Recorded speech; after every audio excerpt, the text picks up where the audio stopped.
we're living in a reality that is absolutely nothing like we think we're experiencing, that the control of this reality is coming from another dimension of reality, and that this global cult of secret societies is making events happen within the human realm that are designed to elicit an emotional and mental response that produces more and more of this low vibrational energy, which has been given the name over the years of loosh.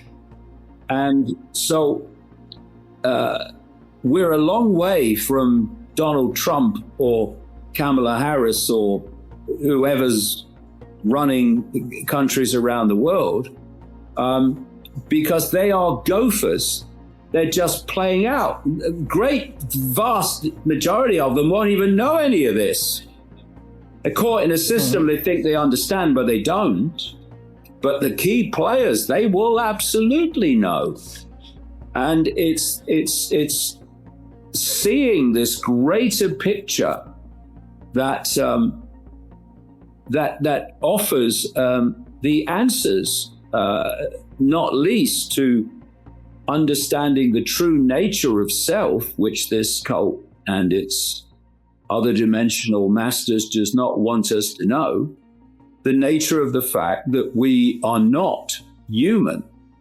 We are consciousness, having a brief human experience through a human body, which is a biological computer, which is designed and encoded to control us.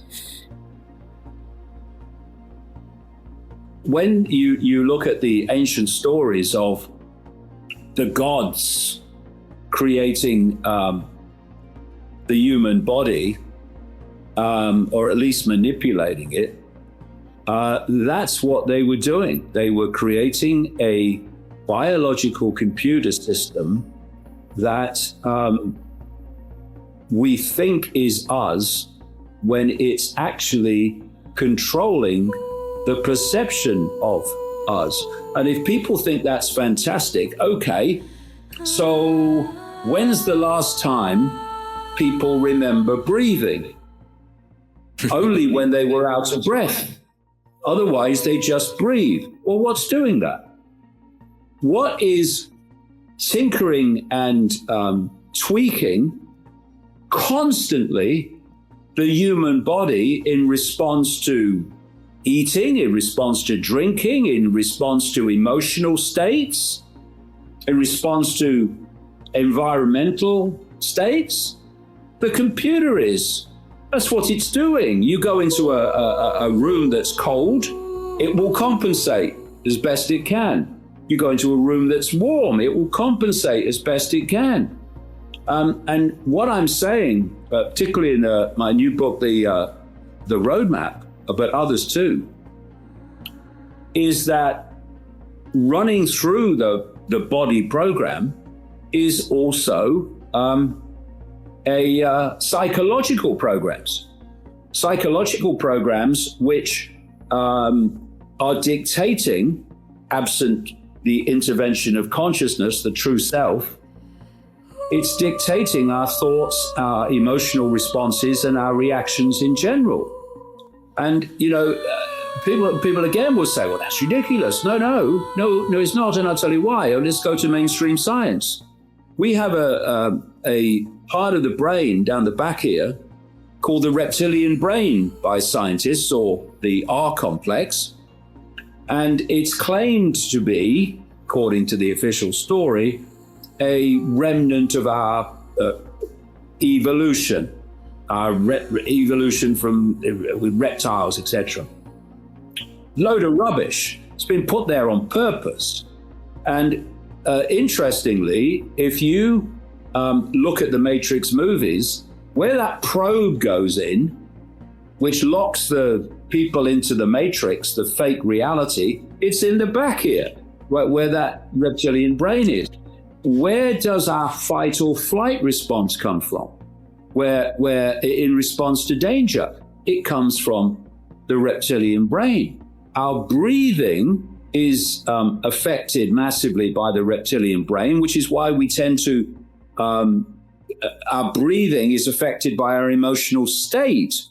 And what the reptilian brain is doing, I see absolutely no accident, it's a reptilian brain, is constantly scanning the environment for threats to survival. Now, this can be threats to physical survival, okay, fight or flight, but it's also threats to survival of a job, survival of a relationship, survival of paying the rent at the end of the month. Road rage, for instance, comes from the reptilian brain. So what's the common theme here? When you're in a state of fear, the reptilian brain is activated and is a major generator of this low vibrational energy of fear called loosh. So in the end, it all starts to fit together. And if we don't expand our awareness or open our minds and lock into our eternal self consciousness, then the body program is driving our lives. It's driving our perceptions, and our perceptions become our behavior. And you can, if you just sit quietly and kind of withdraw from the program, you can observe all this chatter going on in your head, this white noise chatter that's constantly going on. If I said to her, she said to me, and I said to her, it was that woman in 1963, and if this happens, this is what I'm going to do. All this going on all the time, that's the program. So then you ask, so what's observing the program in those moments? You are. The consciousness that can override the program.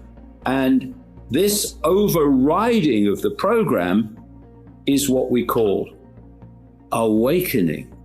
But the awakening, again, is like what I said earlier. Whatever you know, there's always more to know. However awake you think you are, there's always more awakening to do. And so what you've got is this prison, of perceptual prison, and then there's this slightly wider perceptual prison that says there is a conspiracy, but it's political and it's financial. But if you keep going and keep awakening, you start to realize that actually it's far, far greater than that. And at the same time, you realize that we are far greater than ever we believe that we are. So you have this consciousness, which ultimately can connect with all consciousness. And the idea of this matrix is to disconnect the body program from consciousness, so that consciousness does not play its part in the perceptual process. And when it starts to, that's when you go, oh my goodness, so that's what's going on. Why didn't I see it before? Because you were there before. Now you're here. Now you can start to see it. And this is exactly the reason that AI human fusion is so fundamental to the end game, if you want, to connect and they're openly telling you now that's what they want, to connect the human brain to artificial intelligence, so artificial intelligence becomes the human mind. And once that happens, it ain't gonna be asking, who am I? Where am I? What is this place? Who controls this human world? To what end? These questions are not going to be asked because AI won't ask them. And then that's the idea, to completely take over the human mind, to so focus your attention that you do not connect with the true I consciousness. It took weeks after the turn of the year for Trump and the Pentagon to announce they were going to release files on unexplained craft that they have in their possession. The thing that I would strongly caution about, however, is, of course, that authority lies. Well, that's what it does. And the higher the authority, the more it lies. And so when they are now saying we're going to reveal things about the possible alien presence, then we've got to be very careful, because they won't be doing it for the good of humanity and for transparency. They'll be doing it for the fact that it suits them. I don't think for a moment that this UFO phenomenon has one explanation. I think it has a number of explanations, all of which very possibly are true. And I think they are. One, which I came across in the 1990s when I was talking to whistleblowers and stuff in America, is that some of these UFOs are flown by humans. Mm-hmm. You know, you have this anti-gravity craft technology where they throw an electromagnetic field around the craft and they basically disconnect it from the normal laws of physics. That's why they do these amazing things. And we think, well, how is that possible? Because it's been very clear to me since the 1990s that there are very clearly two levels of technological development. There's the apparent cutting edge in the public arena, and then there's the cutting edge outside the public arena.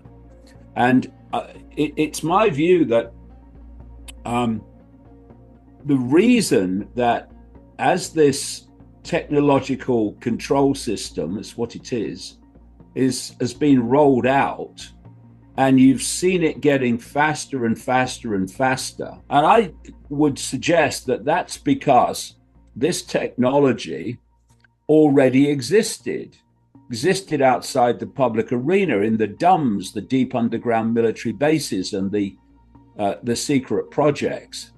And so they're playing it out in a sequence. And the sequence is designed as fast as they can, but the sequence is designed to kid the public that it's organic, that they're just expanding and advancing technology as a matter of natural course.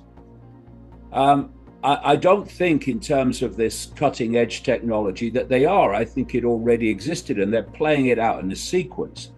Now, what you need to do if you're going to do that is you need front people and cover stories to give people the impression that there are multiple different ways that this technology has been developed. And I remember I did have a laugh when I was watching it. A few years ago now, I was watching a 2-part documentary series. It was on the BBC, so you've got to be careful. Yeah. But it was about Silicon Valley. And I remember clearly there was a sequence where it was a series of garage doors in Silicon Valley. And they were saying behind this garage door, this was invented. Behind this garage door, this now that is, used by everyone started out life. And behind this garage door, and I was watching it, and I had this picture in my mind of people sitting around that table going, too many garage doors, mate. Someone's going to suss it, right? So, can we be a bit more creative with the cover stories? No more garage doors. Because you have your front men, you have your Bill Gateses, you have your Jeff Bezoses, you have your Elon Musks, and your Larry guy, what's his name? The guy that owns the Hawaiian Island, the funny-looking fella, yeah. BlackRock, Dinky Donk. Larry Fink That's is it. The head of BlackRock, and the guy who's currently head of the World Economic Forum. But anyway, all these Peter Thiel, another one. You have these people who are the front people, the technological front people.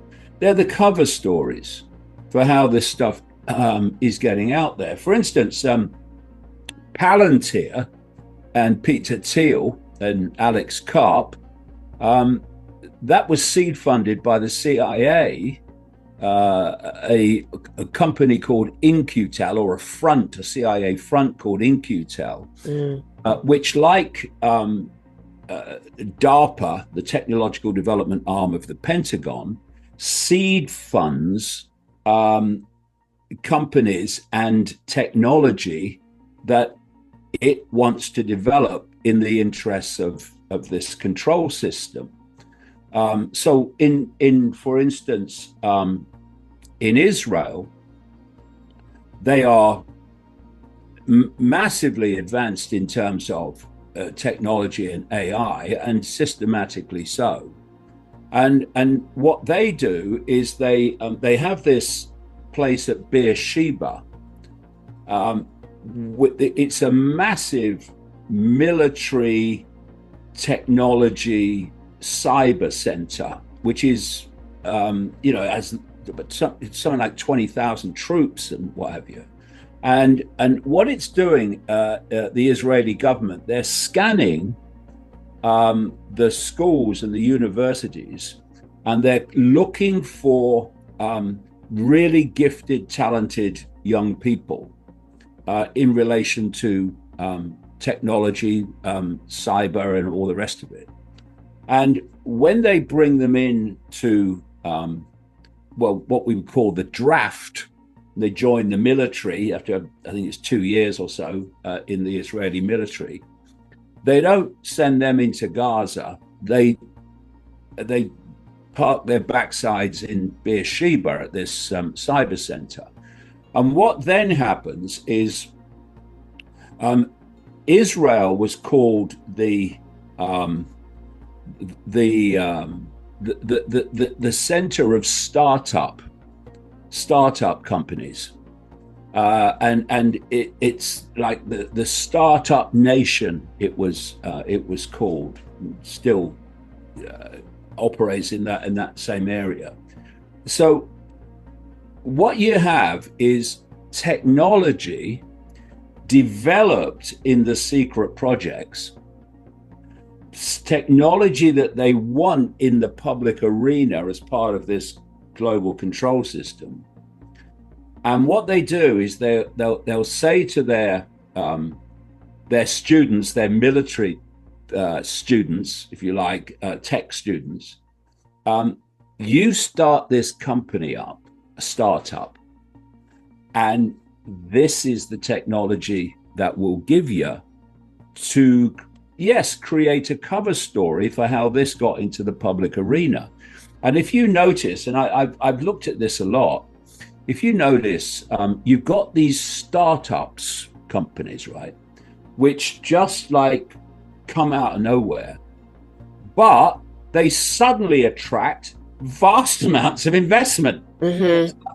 Where did this come from? Yeah. A bunch of kids. Yeah. Because what they're doing is creating the cover story to get the technology into the public arena. Well, people think, oh, these bunch of kids came up with it. No, they didn't. It's a secret projects. They're just the cover story. And the other thing that they do in Israel, which is very significant, is they'll then send people off, these military people. That's why when you look into the background of so many of these, the people I'm talking about, you see military backgrounds and intelligence backgrounds, and they'll send off Mossad agents to start a security company, right? And or they'll send off Shin Bet agents, the domestic intelligence agency in Israel, to start a security company, and just by coincidence, nothing to worry about, one of them ended up running security on 9/11. Oh, just a coincidence, nothing to concern us. But what they do is they'll send people off to Silicon Valley, and they'll become big names in the Silicon Valley arena.